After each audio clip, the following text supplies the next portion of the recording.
I remember the first time that I saw your name in a corporate setting was when I was working at SIA, and I saw the board of directors and I saw your name there. And I was like, oh, that's interesting. And over the years, there's been so much that you have done, and a lot of views that you have shared. Yeah. So at this point, like right now, before we go into the history, like what's your time spent on these days? My time is spent on trying to avoid increasingly frequent Biden moments. Biden moments. Yeah.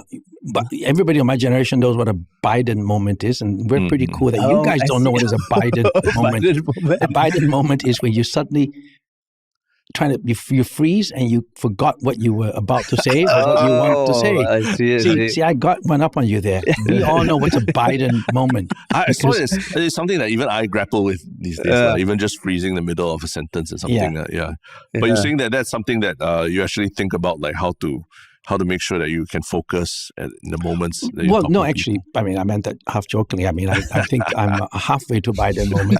But there was a famous visionary thinker called Buckminster Fuller. He was an architect. He was the one who designed the geodesic dome. Really, really, and a real polymath in terms of being a real Renaissance thinker. And he was still writing books at the age of 90 plus, and people used to interview him about that. And he was very honest about it. He said, I still have a lot of views, and I think I have a lot of things to say, but I'm very forgetful about things. So all I do now is I just write down everything on Post-it notes whenever I need to, and I just stick it all over my house. Yeah. So I do that now. I have a WhatsApp. There's a WhatsApp thing where you can actually WhatsApp yourself. Yeah. Oh, yeah. So that's all. Right? No, I think you can just it's WhatsApp yourself. Okay. So anytime I want to, if I have something I forgot to do, like actually I was thinking of maybe buying you guys an espresso machine because I've never had Nescafe for a long time. I was going to write down there afterwards. Then I saw you actually have a broken espresso machine. Right?